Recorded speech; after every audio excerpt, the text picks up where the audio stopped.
آخری سوال حضرت، حیدرآباد میں جو مشائخین ہیں اور بہت سارے مجاور ہیں یا سجادہ نشین ہیں، عام طور سے ایک تو کم علم ہے، دوسرا یہ کہ وہی عوام کو ذہن دیتے ہیں، اپنے مریدین کو ذہن دیتے ہیں کہ جو شیعہ رافضی ہیں وہ بھی اہل بیت کے چاہنے والے ہیں، جو علم بٹھاتے ہیں یا بی کا علم لے کر جاتے ہیں تو وہ علم دیکھنے کے لیے جانا چاہیے۔ ابھی حال ہی میں انہوں نے کہا کہ بی کے علم کی تعظیم کرنا چاہیے۔ اس قسم کی باتیں کر کے عوام اہل سنت کو گمراہ کیا جاتا ہے، اور اگر ہم یہاں سے جواب دیں تو کہا جاتا ہے یہ اہل بیت کے گستاخ ہیں۔ تو تھوڑا سا تفصیل جواب ارشاد فرما دیں۔ ایک چیز آپ یاد رکھیے کہ اسلام کی بنیاد میں سرکار نے دو چیزوں کو بتایا، فرمایا حب اصحاب النبی و حب آل بیت۔ اسلام کی بنیاد میں دو چیزیں ہیں، سارے صحابہ سے پیار اور سارے اہل بیت سے محبت۔ سبحان اللہ، سبحان اللہ۔ سمجھ میں آئی بات آپ کی؟ یہ میرے نبی کی حدیث پاک ہے، بہت ساری تفصیل ہے میرے پاس الحمدللہ، اس وقت ذہن میں بہت ساری حدیثیں بھی ہیں۔ تو پہلی بات اب یہ سمجھیے کہ حضرت علی کے دور میں حضرت عمرو بن عاص اور ابو موسیٰ اشعری کا جو حکم اور فیصل بنایا گیا تھا تو اختلاف ہوا تھا وہاں۔ تو اختلاف میں 3 گروہ نکلے تھے۔ کتنے؟ کچھ نے حضرات اہل بیت سے نفرت کی، کچھ نے حضرات صحابہ سے نفرت کی، کچھ نے دونوں سے نفرت کی۔ تو جنہوں نے دونوں سے نفرت کی ان کو خارجی کہا جاتا ہے، جنہوں نے اہل بیت سے نفرت کی ان کو ناصبی کہا جاتا ہے، اور جنہوں نے صحابہ سے نفرت کی ان کو رافضی کہا جاتا ہے۔ ہمیں بتائیے آپ کیا ہمیں اہل بیت کا گستاخ مانتے ہیں؟ العیاذ باللہ۔ ہماری کسی بات سے رات سے لے کے اب تک میری جتنی گفتگو ہوئی ہے، مجھے آپ اس وقت سمجھیے میرے کسی جملے سے اہل بیت کی توہین کا کوئی مفہوم نکلا؟ میں تو یہ کہتا ہوں من مات علی حب آل محمد مات علی سنتی والجماعہ، جو اہل بیت کی محبت میں مرے گا وہ سنی سے العقیدہ ہو کر کے مرے گا۔ تو یہ اسلام ہے۔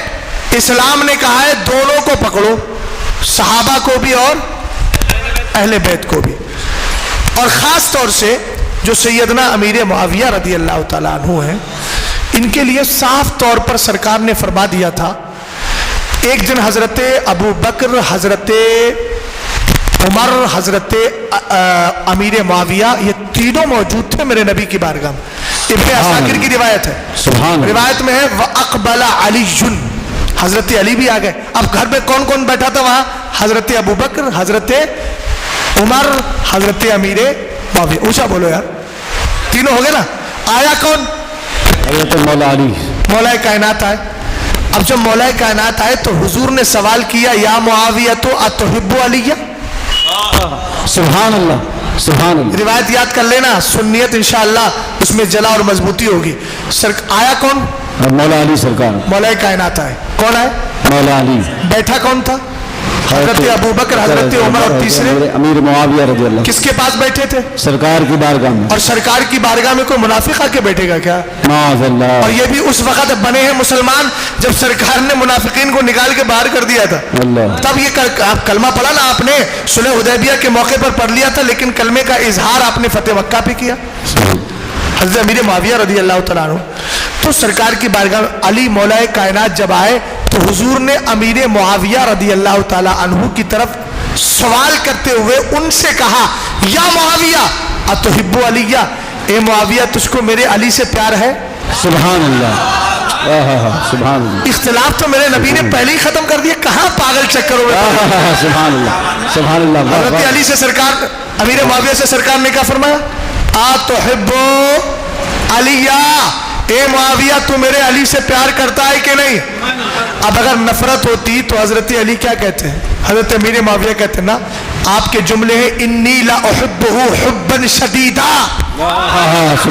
حضور میں علی سے تھوڑی محبت نہیں بہت محبت کرتا ہوں۔ سبحان اللہ، حبا شدیدا، اس لیے کہ آپ یہ کہہ رہے ہو کہ لا يحبہ الا مؤمن، ولا یبغضہ الا منافق. علی سے محبت وہی کرے گا جو ایمان والا ہوگا, علی سے نفرت وہی کرے گا جو منافق ہوگا. حضور میں علی سے محبت کیوں نہ کروں جبکہ علی کی محبت آپ کی محبت ہے. سبحان اللہ سبحان اللہ. حضرت امیر معاویہ نے کہا انی لا احبہ حبا شدیدا, مجھے علی سے بڑی محبت ہے. تو سرکار نے کہا اچھا یہاں تک مسئلہ کلیئر ہو گیا نا. علی کی محبت, امیر معاویہ سے امیر معاویہ کی محبت, علی سے دونوں یار ہیں میرے نبی علیہ السلام کے. اب سرکار نے اگلا خبر دی.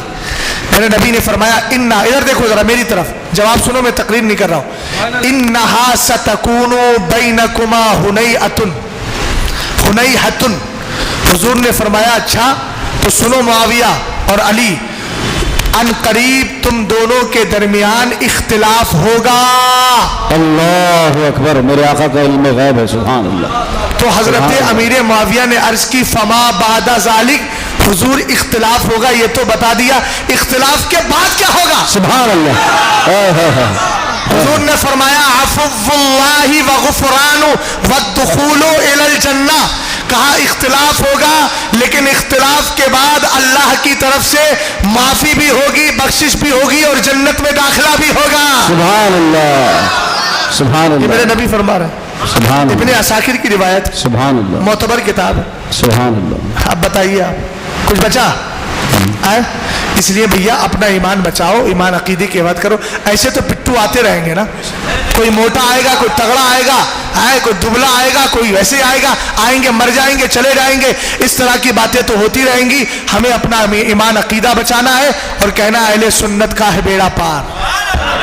اصحاب حضور, حضور کے صحابہ نجم ستارے ہیں آسمان کی طرح, جیسے آسمان میں ستارے روشنی دیتے ہیں, ان سے ہدایت کی روشنی ملے گی. اور ناؤ ہے اطرت رسول اللہ کی, جنت کی طرف جانا ہے تو اہل بیت کی کشتی میں بیٹھ کے اور راستے کے لیے صحابہ کے جیسے ستاروں سے روشنی حاصل کر کے مدینے جائیں گے اور وہیں سے پھر جنت کا راستہ. سبحان اللہ سبحان اللہ.